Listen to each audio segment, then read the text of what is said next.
Hello, everyone, and welcome back to All Watch What They're Watching, where we're curious and adamant about cinema. I am one of your hosts. I'm Kyrie. And I'm Adam. And today we've got another one of our ArtsBeat charts, which we'll talk about in a minute. But one of the big movies of the summer came out, and that is Christopher Nolan's The Odyssey. And I got to see it. I saw it opening night, so I went Thursday night, IMAX. I was there, button seat, ready to go. And then you saw it Saturday? Yep. Because I know it was touch and go there for a minute if you were going to even be able to watch it last weekend. Yeah, things just worked out. Took my parents. That was kind of a fun dual reaction with them as well. Mm-hmm. Both of them loved it. Both of them were talking about going back to see it again when they get home, which I thought was kind of a fun little anecdote. Are you planning on seeing it again? I really might. I'm thinking about I'm going it. to too. Yeah. So we'll get into it. I do want to say just one thing. We've talked about this before, but there is etiquette when it comes to a movie theater. And I've been seeing more and more people complain about this, but it's a Thursday night. I went on IMAX. It was a packed theater. It was packed. And I'm sitting there. I went by myself. And I'm sitting there, and the person in front of me and kind of to the left, at one point pretty early on in the movie, I don't know if the person she was with, if he went to go get them snacks or drinks or something, but she opens her phone and she's just I don't know if she was looking, it looked kind of like she was looking at IMDb or something, but it's bright, it's right there, and I was like, okay, I'm gonna give it a little bit. I gave her probably a good 60 seconds, and then I finally and this is not I'm not this type of person, but I did lean forward and I just said, please put that away. Because, it's just rude.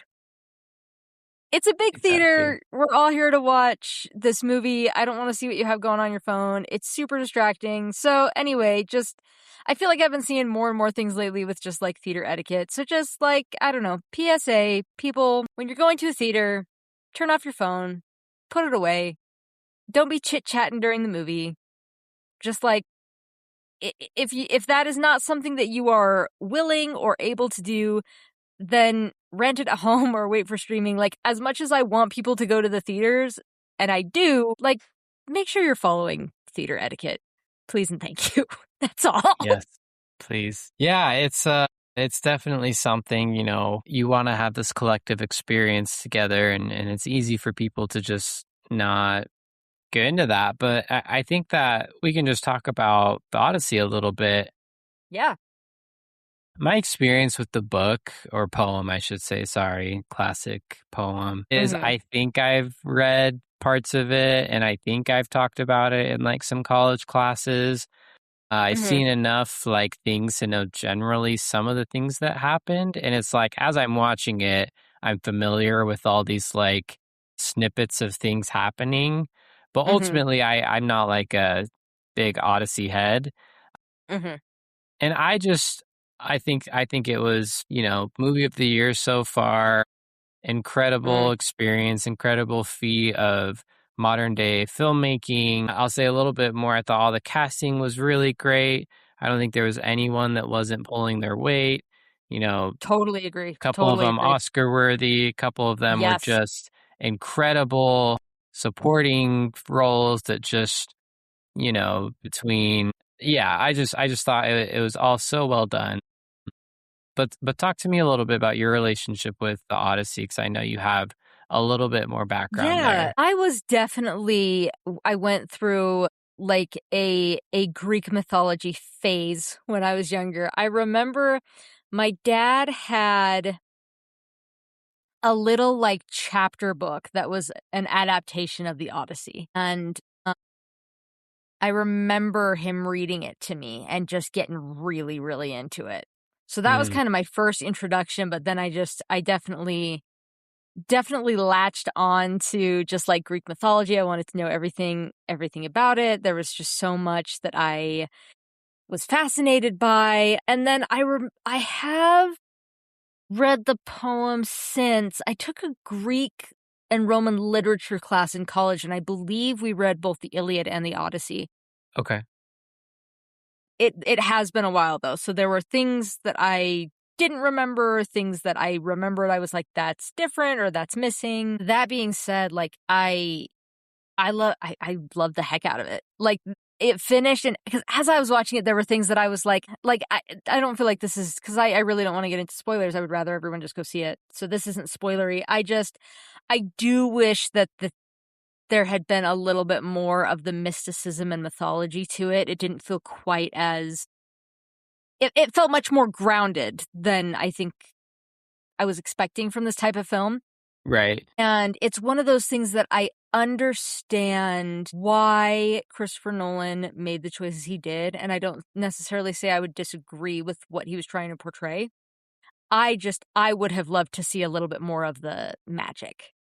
Sure. That being said, yeah, so much was, the more I read and look into it, so much was done in camera. The scene where, this is a little spoilery, but also it's the Odyssey. It's a few thousand years old. The scene where Circe turns them into pigs, that's all animatronics. No kidding. That's not CGI. That is, she literally is like molding and morphing their faces in camera. Wow. Like, when we've talked about like how much we love practical effects, the practical effects that I keep, like the things that I keep learning, like that was in camera, that was practical, that was forced perspective, that was this, that was animatronics. I'm just like, what? How? And I think understand. it's such an interesting thing. I think it's like, it seems to be the new trend. A lot of this happened with Sinners last year, but it's like everything on social media isn't just about this movie and like people liking it. It's about like how this movie was made and how things were done. Yes. And it's like, that's what's getting a ton of traction with people. And I just think that's an interesting shift. Like, I don't necessarily think that it's because it's a unique story. Obviously, it's the oldest IP in the world. Right. But, you compare it to something like The Mandalorian and Grogu, or yes, Marvel movies, Minions, or whatever, Minions. And it's like, they're doing really cool stuff, and that sticks with you after the movie because people are interested in those types of things. Mm-hmm. Yeah, I loved the heck out of it. I have been flirting with the thought of possibly rereading it and then going to see it in 70 millimeter. But yeah, I mean, I couldn't quite bring myself to a 5-star, but I mean, it's the third 4.5-star movie I've seen this year. So definitely up there is just like a movie that I loved. I think you're exactly right in that I think it's a spectacular, just like feat of filmmaking in so many ways. I loved the score, the sound. So seeing it in IMAX, the sound was just, there were moments that I was talking to my dad about it afterwards, and I was like, I could have screamed at the top of my lungs and probably not heard my own voice. Yeah, there was one part, I literally almost put my hands over my ears. It was so loud. Like, Christopher Nolan knows how to freaking blow the socks off. Yeah, for me, it was when the Cyclops yelled. That was the first moment where I was really like, holy crap, this sound is wild. Yeah, so my last thought on this I do want to share, and I've been thinking about this a little bit in relation to our arts versus charts picks today, and how those movies kind of play out. And I was really thinking about like what makes a good movie to me. Yeah. Like an excellent great movie. And I think that they fall into, this is, I'm really deducing this down, and there's a lot more things at play. Like we just talked about a lot of these technical abilities and things like that. So at the end of the day, I think what it comes down to me is, number one, do you have an interesting plot? Right. And number two, do you have a compelling theme or thing to say? And I think when you can do interesting. both of those things together, like I think of all my favorite movies and I'm like, those two things meld together. And so I have some movies that are good plot. I have some movies that are good themes that I like, but they maybe don't come all the way to that incredible space for me, where this one I think does. I think this one gets that 5-star I just had a great time seeing this movie. Obviously, the plot is great because it's something that's stood the test of time. But the themes of this movie, skip ahead Yeah. 3 or 4 minutes. If you haven't seen it, really go out and see this. It's an amazing movie. Just skip ahead 3 or 4 minutes. But it really, like, it's one of those movies where you don't realize the theme has like been there the entire time until Yeah. you kind of get to that moment when you realize the theme has been there the whole time. Right. And I'm not taking credit for this part of my thing, but I saw a review that was basically like, especially leading up to this movie, there were people concerned about the casting. There were people concerned about the historical authenticity of the costumes. There were people that were concerned about how close it was going to relate to the book. There's people concerned about Nolan and his, film bro sensibilities and that type of thing. There's all these things that people are worried about. And what Nolan came and said with this movie was the only thing that matters is that we are caring about each other and that we're taking care of each other and we're not violating that fundamental like law that's greater than ourselves of like understanding that people are people and that we should be treating people with kindness and with respect and that type of thing. So I do think it's a masterful, modern day retelling of this ancient story, but like doing it in a way that is fresh and unique. Like the Athena reveal, my jaw dropped. I was like, oh my God. And like to flip that hit me. And I've seen so many people say this. So again, I had the same thought, but so many people have been talking about this of like, wow, to take one of the most famous things of like cunning, masterful tactics as far as the Trojan horse, something that everyone knows and talks about, and to flip it on its head and say, no, that was a mistake. That was bad. And to just like sit with that and be like, my gosh, the way that, yeah, so that's my long way of saying that this hit that rare, I was in there for the plot and the adventure and the moviness of it, but then the themes really spoke to me. No, I mean, I totally agree. Because the other 2 movies that got 4.5 stars for me this year were Decorado, which I remember that one I was like, I should have hated, and I didn't. And then Another World, which left me in tears. Both of those are also animated, which I am like a junkie for animation. So for this being right up there with that, like I think I totally agree. It was, for me, I'm just I was really impressed with the movie making. I did really like the story. I liked the themes. Like, I think you said it perfectly. I would just, I told you, I was like, I'm going to say something I've never said before. My only thing is like, man, I wish it was longer. I kind of wish we had a 4-hour Odyssey because there was stuff I wanted to see more. Yeah, record that. Throw that back in my face anytime in the future when I'm like, it was too long. My dad was like, you're the person who thinks movies should be 90 minutes. I'm like, no, they need to be 90 minutes or 4 hours. No in between. Sure.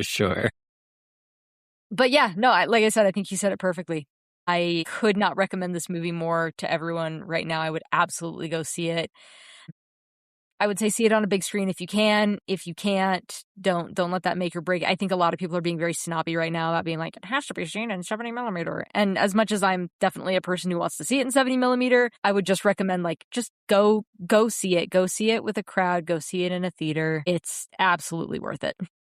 Yeah, so our arts versus charts, we opted to go, basically it was my month to pick, and these movies have both been on my mind, so I don't know. I think in some ways they work well together, in some ways they don't, but I think it's a pretty good pairing. I just have to say that at first. Cool. I think it works in a lot of ways. So we've got 1986's Labyrinth paired with 2006's Pan's Labyrinth. So we're going to kick it off with the one that, I don't know, I feel like maybe more people know, or at least more of a childhood fondness for, and that's 1986 Labyrinth, directed by Jim Henson. Jim Henson and Dennis Lee did the story, screenplay by Terry Jones, stars Jennifer Connelly and David Bowie. It's basically a take on like Alice in Wonderland, I would say.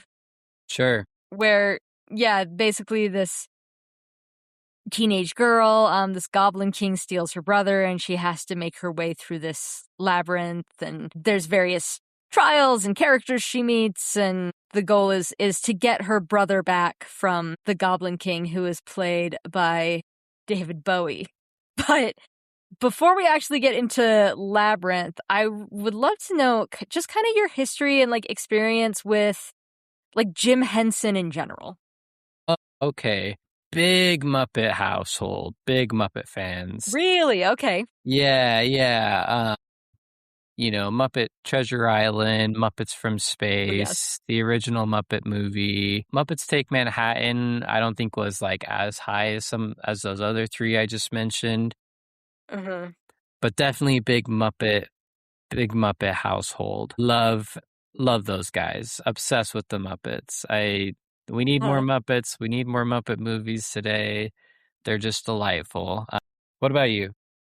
Yeah, I mean, Sesame Street was very prevalent growing up. Muppets, not quite as much. We did see, I remember watching Muppet Treasure Island. I liked Muppet Treasure Island a lot as a kid. I watched it a few years ago when I was homesick from work, and a little bit during it was like, this feels like a fever dream. Is this really happening? Because this movie is weird. Great, but it's bizarre film. But like, I didn't grow up with Muppet Christmas Carol. I watched that one for the first time this past year. I own the original Muppet movie now, but like, yeah, just Muppets for me, I was aware of them. We weren't ever like, it wasn't huge in my house growing up, but like I said, I was aware of them. I know of them. And then obviously Sesame Street was much more prevalent. So kind of in, I guess, pairing it with that, did you see, like, was Labyrinth one that you watched as a kid? Yeah, we did own Labyrinth. Dark Crystal as well. I don't remember Dark Crystal at all. Okay. But the Labyrinth, it's an interesting relationship because like it was never one I watched like when I was a kid. Okay.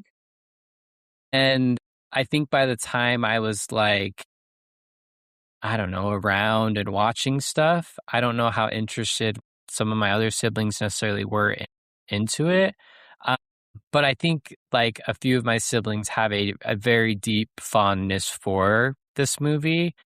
The funny relationship with it, though, is that it was kind of this thing, this family between some of us of like, if you are sick, like you have a fever, and you're home from school, you watch The Labyrinth. You do a Lord of the Rings marathon and you watch The Labyrinth. And like, that's really the only way to watch The Labyrinth for it to make sense. I can get on board with that. So like I know at least once when I was in high school, I watched it when I was sick, but haven't watched it in a long, long time before the other night when I watched this. So you did rewatch it for the episode? Yeah. Okay. I want to get on those thoughts in just a minute because I'm very curious what you think of it now. Yeah, never watched The Labyrinth growing up. I had a really good friend who loved it, and I remember him like telling me about it. I think he even lent me the DVD at some point, but we never got around to seeing it. And then I saw it for the first time last year when Sarah visited me for the first time, when we met in person for the first time. I showed her my favorite movie, Beauty and the Beast, and she showed me hers, which is Labyrinth and Little Rascals. And at the time when I watched Labyrinth, I was like, yeah, it's good. It's fun, whatever. I've since watched it. I've watched it since. And I'll get a little bit more on it, but I think this movie is a whole lot of fun. And like, I've said this before, but like, Sarah is aware that there are two people I would leave her for, and that's Aragorn and Jareth the Goblin King. I want to be clear. This does not mean Viggo Mortensen and David Bowie. This means Aragorn, son of Arathorn, and the Goblin King. Sure. So she's safe as they're both fictional. But yeah, what was kind of your experience then watching it the other night? I am going to do my best to not offend my siblings or our friendship. Okay. This did not work for me at all on this I was rewatch. wondering if that was going to be the case, to be completely honest. So that's what my thoughts have been, and it's why I kind of talked about that plot and that theme thing. I think Mm-hmm. the theming of this, there's nothing there for me to grab onto, Interesting. and I think I'll explain the plot a little bit more when we get into Pan's Labyrinth, but I think Pan's Labyrinth makes it work really like well in a way Yeah. that this doesn't. That this is much more like Interesting. it's kind of just like wandering a little bit to where I I'm would like agree. I'm not really interested that much. So and here's the biggest thing for me too. And I'm still wrestling with it because me and you love practicality. We love practical sets. I love puppets in Mm-hmm. movies just about more than, bring more puppets into movies. It's a great thing. It felt so unreal and like not a like take me out way in a like this feels like they're on a studio set doing stuff. Interesting. Okay. Interesting. I really would be curious to see what you think of the Dark Crystal now. Yeah. Because, like, little bit of background, you may already know this, but our listeners may not. Jim Henson, big success with the Muppets, Sesame Street.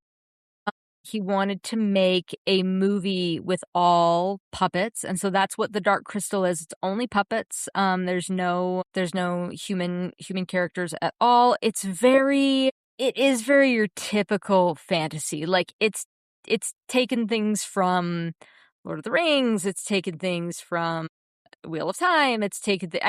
Any fantasy book you can see. There's the Chosen One, and the characters are the lead is just incredibly boring, but it came out and it didn't work.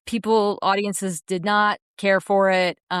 People I think got very used to the Muppets and Sesame Street, which are very light, bouncy, frothy, fun, and the Dark Crystal was definitely like, no, this is like epic dark fantasy area. So Dark Crystal failed, and Jim Henson and co were basically like, what if we do it again? Essentially. So they did Labyrinth. They decided to add a couple of human characters to kind of to ground it a little bit more. So they, cast Jennifer Connelly, the baby, and then they basically asked David Bowie, they're like, hey, will you do this and will you do the music? And David Bowie basically said, yeah, sure, this sounds like a lot of fun. Me and my bulge will be happy to be there. And anyway, that was just one of the things when I watched it, I was like, oh, I have heard so many jokes about this. They're not exaggerating. It is right Yeah, there. there's nowhere else to look. No. But yeah, so, Dark Crystal bombed. They were like, well, let's do Labyrinth. Let's change it up a little, lighten it just a little bit. Let's still keep it fantasy, still keep it a little bit dark and spooky, but let's make it not quite the same, dark fantasy, and let's keep it grounded with some human characters. Bombed again. Bombed real hard. And then Jim Henson actually passed away shortly afterwards. So this was the last movie that he did.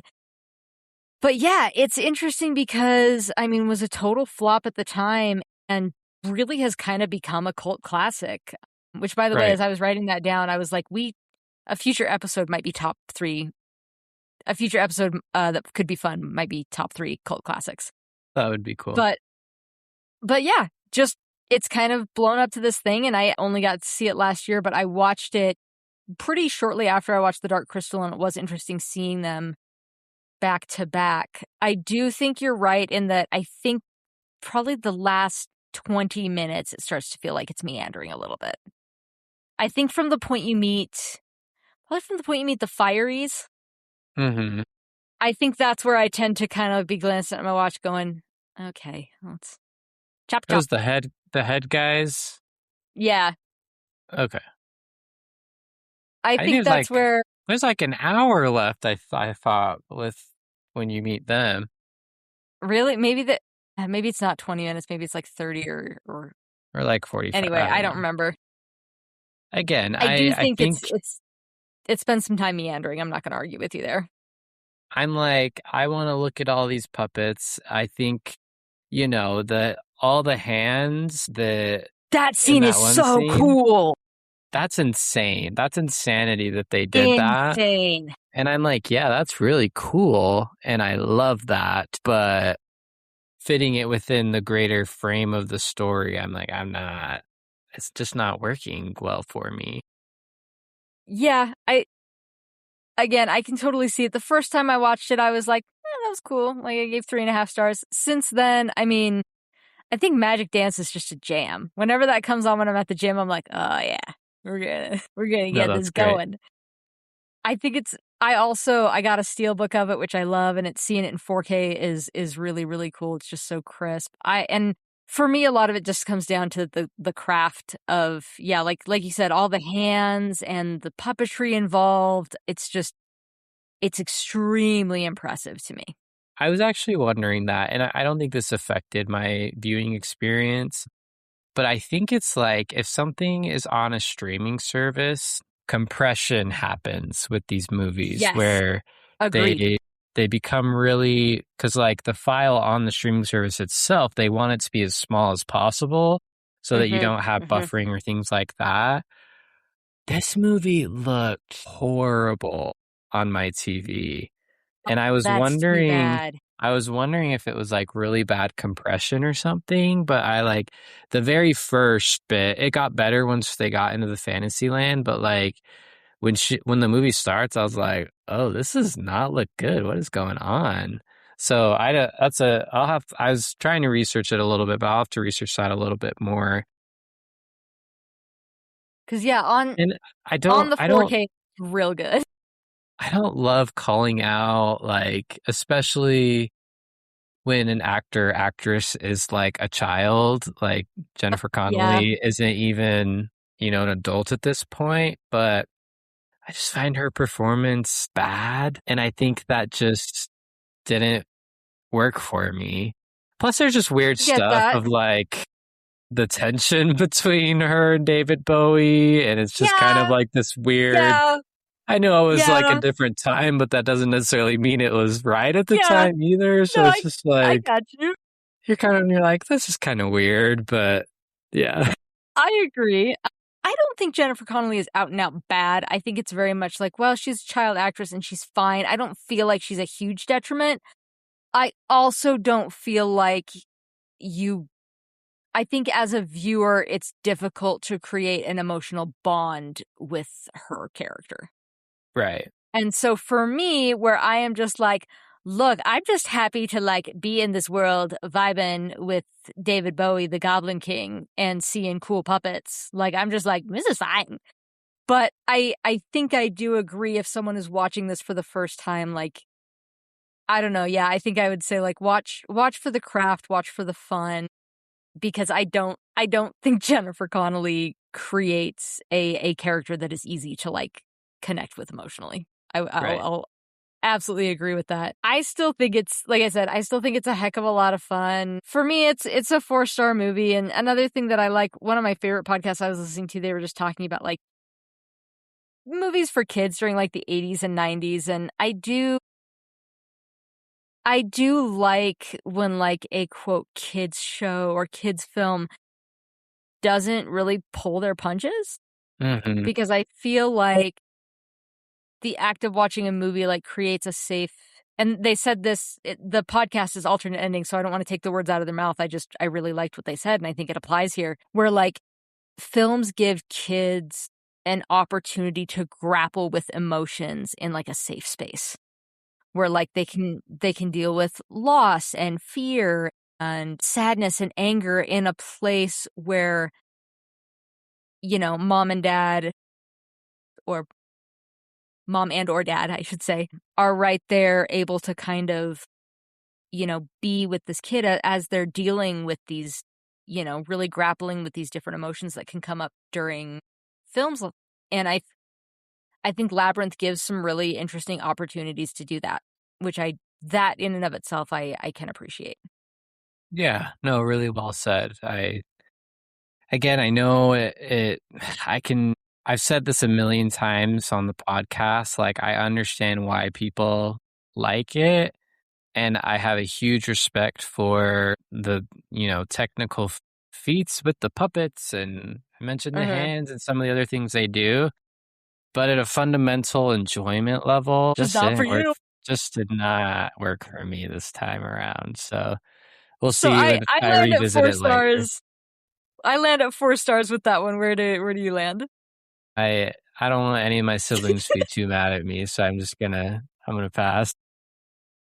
Fair enough.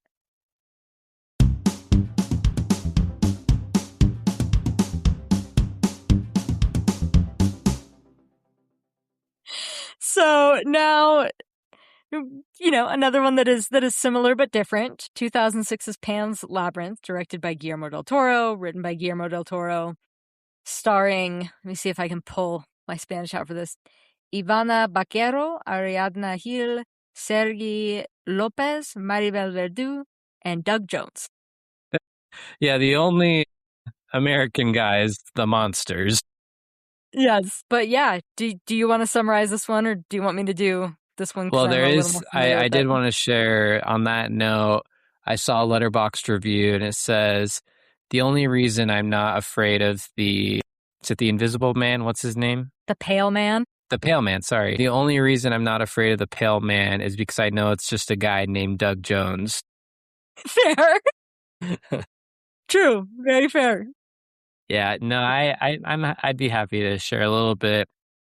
Yeah. This was my first watch, so you may fill in details, but it's set during 1944, which is kind of wrapping up of the Spanish Civil War in Spain. And you have this mother and daughter that are going to the countryside basically because the mom is marrying and is going to give birth to one of the generals of the pro-fascism Spaniard military force. Mm-hmm.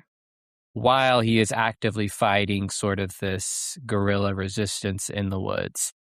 Mm-hmm. And so it kind of explores this fascist kind of thing happening and this resistance to that.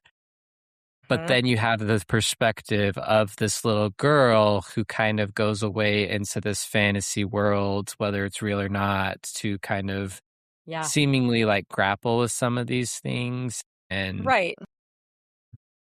just kind of what comes out of that. So really well done. It's kind of, I think many people would say it's a masterpiece. Did extraordinarily well at the box office, did extremely well at the Oscars. And I think it just tackles those themes in a really like productive way. And it gives this perspective that really lets you kind of think about some of these things maybe a little bit differently than you usually would in a typical war or revolutionary film. I'll let you talk a little bit more about it, and then I want to talk about like why some of this is working for me when the Labyrinth doesn't. Cool. Yeah, well, let me back up a little bit because you and I have texted this, but I don't know if our listeners know. You've seen some Guillermo Del Toro films before this? Yeah, right? Pacific Rim we've talked about. I've seen The Shape of Water. Is that it? Did you see his Pinocchio? No, I think that's it. And then Frankenstein. Frankenstein, thank you. I've had quite a bit of experience with Guillermo Del Toro. I rewatched Kronos like the day before I watched this, and that was fun to kind of rewatch that again, which was his first film. He also did another Spanish language film called The Devil's Backbone, which I also really enjoyed. I've been thinking about revisiting that one as well. I've seen The Shape of Water, loved The Shape of Water. I've seen Hellboy. I have not seen the second Hellboy or Blade 2, and I have not seen Mimic, which is kind of one of his infamous films. And then I saw Frankenstein. My experience with this film, because you said this was your first time watching it. For me, the first time I watched it because I was taking a Spanish class and I was allowed to like watch this as one of the assignments. Like, you had to pick a Okay. Spanish language film, and I was like, done and done. And I remember I'd heard so much about it, and like, it's got a 98 Metascore, and I watched it, and I was like, it's good. It's not a 98 Metascore yet, but like, it's good. And then a few years later, I was like, it was when I had moved to Colorado. I was in the mood for it again. I don't know if it was just because like it was mid-pandemic and I was in Colorado and I was alone and lonely or what. But I watched it that second time and I was like, oh, I was wrong.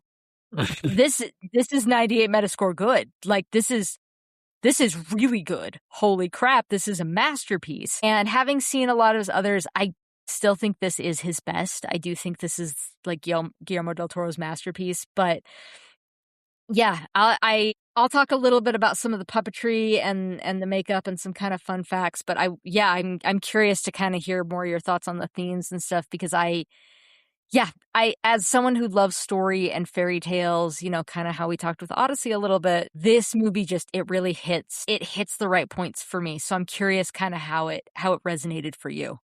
Yeah, I did really like it. I really like The Shape of Water too. I don't know where I would rank these, but with those two, I feel like they're very, in a lot of ways, like the feel is very similar in certain ways, like the fairy tale aspect of it. Yeah. But I think what really works well, obviously Doug Jones's Fawn and the Pale Man are just good.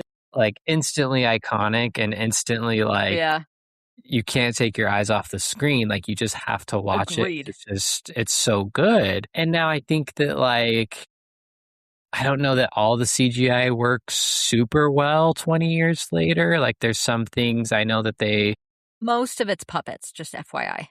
Yeah, but some of like the frog is one in particular that was like it just doesn't quite look right. And maybe you can explain a little bit more. The frog was intended to be a puppet that was going to be jumping around on like this big soundstage. Basically, it was too heavy. They couldn't make a big frog that was heavy enough or that was light enough that could bounce around that was also still that big. So it was intended to be, because I agree. I almost think the scene with the frog, I think it works fine. I do think it's one of the weaker scenes in the movie. And it's basically because at that point they had kind of exhausted resources and money on building this frog puppet thing, that they were like, well, that's not going to work. It's too heavy. It's too slow. We can't do anything with it. And so that's when they kind of were like, well, let's just shove it in like a little tunnel, and that's where we'll do the scene. That's awesome. But I agree. For but 06, anyway, there's aspects that don't. But I feel like the majority like filmed on location. And like, so it has good camera work. And so like it has some of these elements like with the camera moving it that like does feel immersive and does feel like grounded and real in a way that, again, I wasn't feeling when I watched Labyrinth. And I actually watched this after I watched Labyrinth. And so maybe that's why I was a little bit more. But I think the biggest thing for me from like a plot standpoint was that like you felt engaged with the fantasy plot. Now I'll say the fantasy plot was a lot less than I had expected going into this movie. Interesting. But I feel like it was a very clear and like interesting thing of like interesting things were happening, and you still had these similar encounters as you did in, you know, David Bowie's Labyrinth, where they're like coming up to different creatures and it, like there's different scenarios that you have to overcome and do. But I feel like I knew what was kind of happening and there was this goal. And so then there's like a tension there that I'm like, I'm with, and I'm engaged with that, versus David Bowie's Labyrinth was just, like I said, kind of meandering and like wandering into people. And it's like, okay, here's another situation, but there's no stakes of this situation. Like in this movie that I think sets its stakes up really well in each of those fantasy situations. Like, I think the Pale Man is something straight out of Nightmares. Like, I think the Pale Man, like, I think the fawn is incredibly well designed in that you don't, at least I didn't, the first time I watched it, I was like, is this guy good or bad? Right. I can't tell. if he bears ill will or if he's helping her, because the design is just so, it's portrayed incredibly well. The voice actor who does the voice, because that's not Doug Jones, is great, and Doug Jones' physical acting is fantastic. So like the Fawn is really interesting because I do feel like they're almost this like gray moral character, and you don't quite know what his goal is. Whereas the Pale Man is just like straight up nightmare fuel. Right. The Pale Man sequence, I've seen this now. This is the third or fourth time I think I've seen this. My heart still was racing. Like the Pale Man scene finishes and I'm always just like I know what happens. I've seen it. But the tension and just the suspense and the way that thing moves, like, again, the Pale Man for me is just, I'm like, that is on the list of like just one of those great movie monsters. Like the Pale Man is terrifying. Yeah, it's so iconic that I've known what the Pale Man was since at least high school, just like stills of it or clips of it or seeking of it, to the point that like it is such a unique design and it is so scary, like you said, that I kind of thought that he would be like a main villain and it would be a lot of stuff with him. And it's like, no, it's like 4 to 5 minute sequence of him. Yeah, really, really crazy. I did hear one thing on another podcast talking about, you know, anything like a costume like that or makeup, you're going to be in the makeup chair for hours and hours and hours. Yeah. And there's at least one instance in when Doug Jones like didn't tell anybody else, but he I think he obviously took the face off, but he left the everything else on and put his clothes on over it so that he could just go home, go to his hotel and sleep, and then just come back the next day. Come back as the Pale Man. Yeah. So good. Yeah.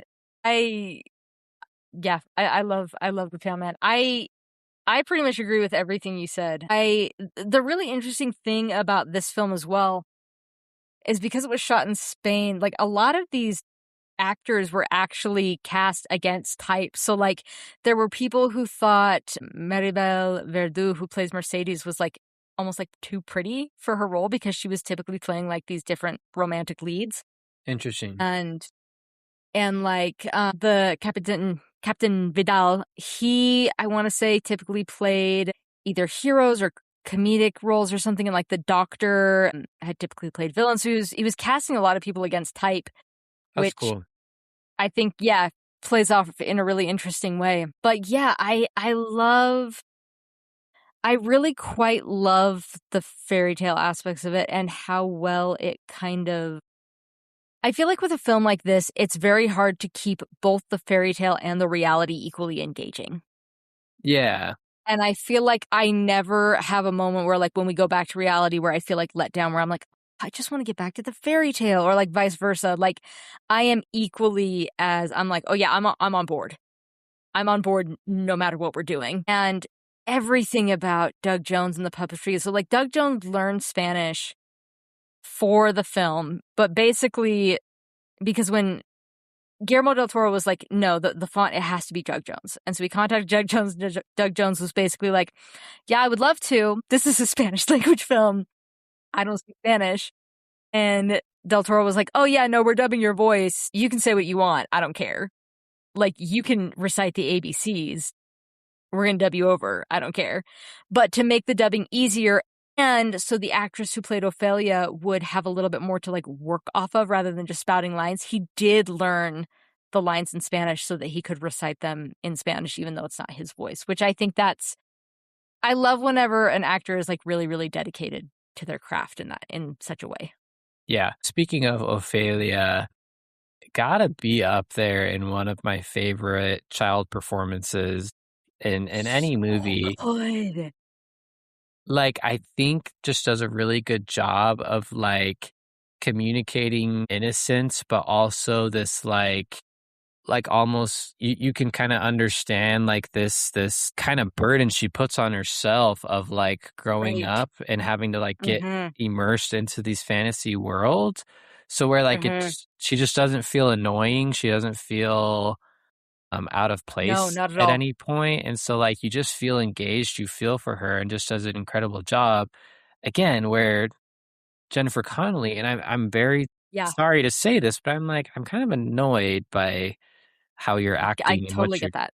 doing. You're acting like a child, but Ophelia is acting like a child in a way that is like deeply moving and kind of There is that emotional connection you have. Like, you right. empathize with her. You're invested in what her story is. You're invested in where she goes from here.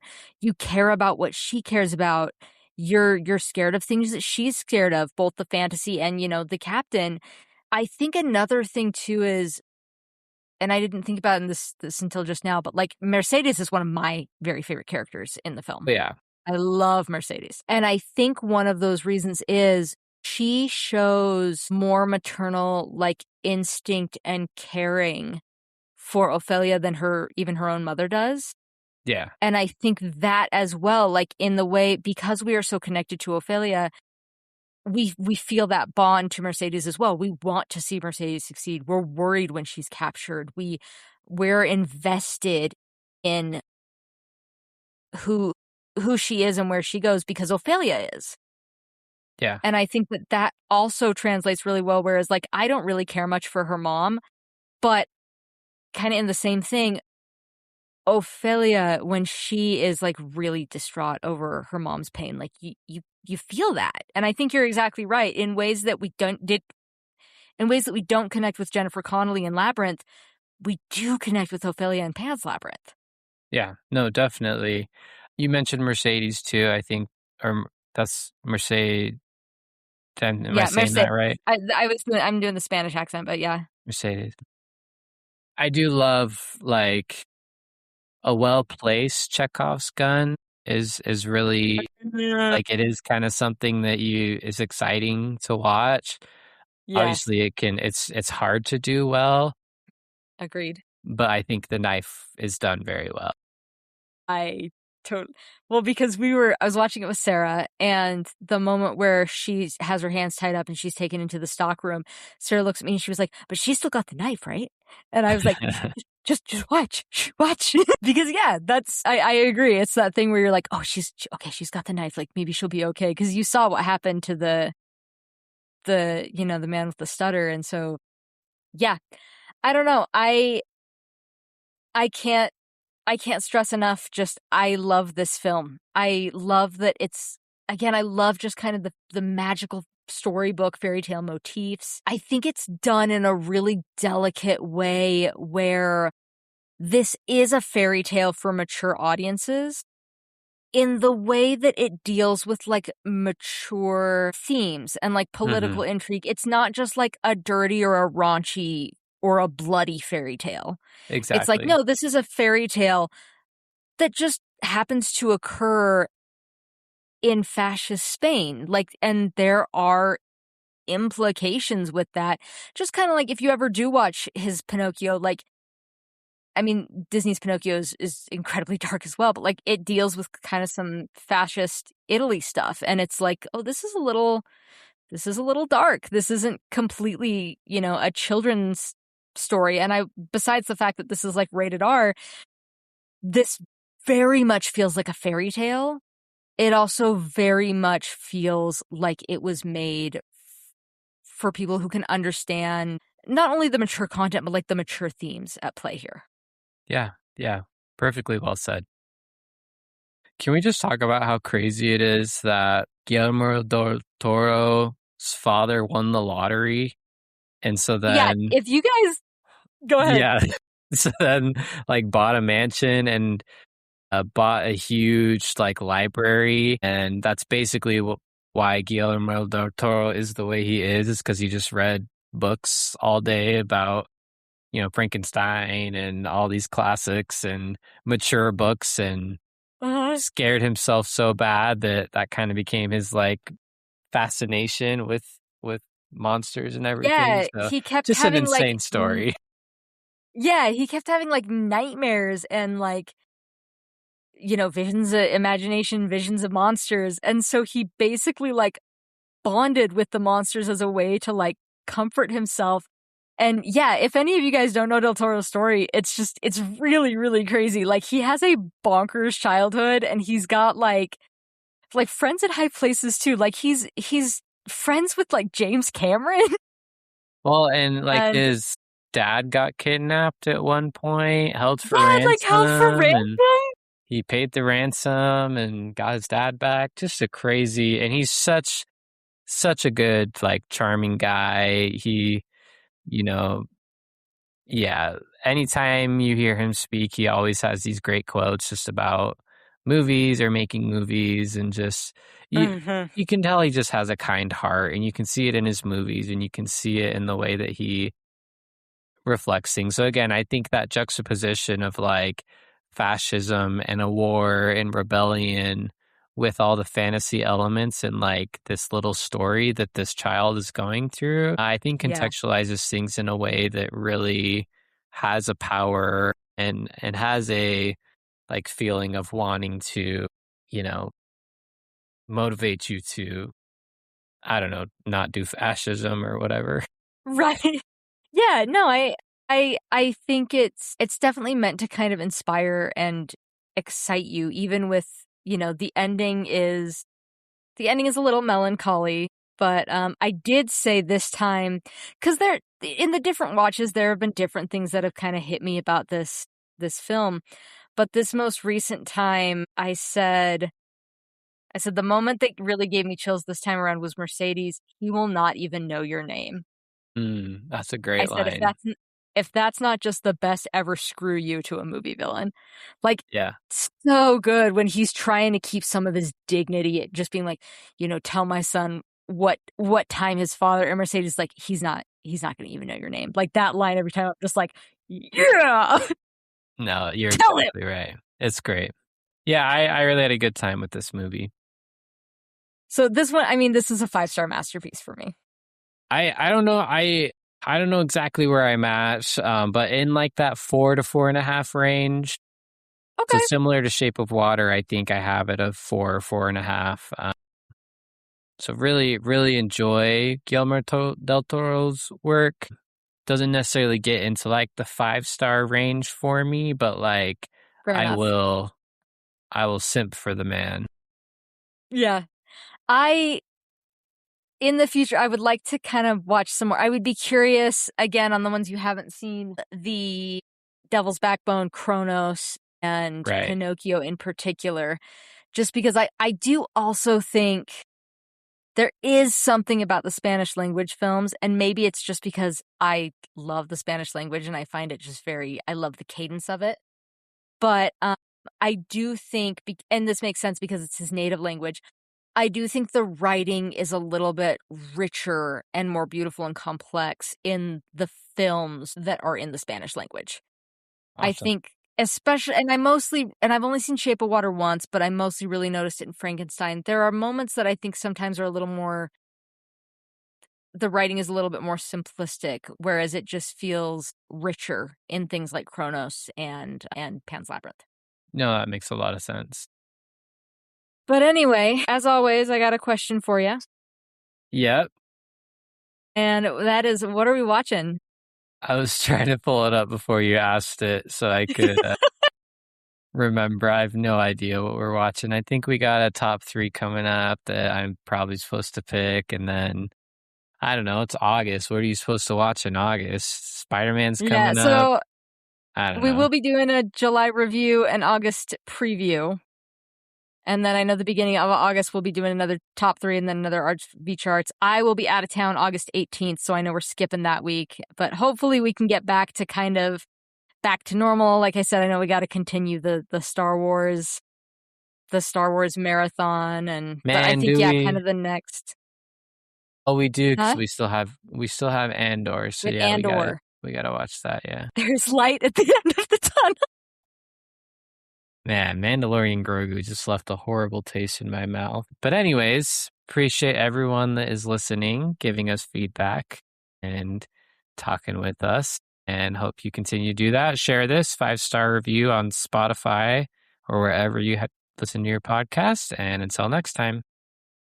Check you later.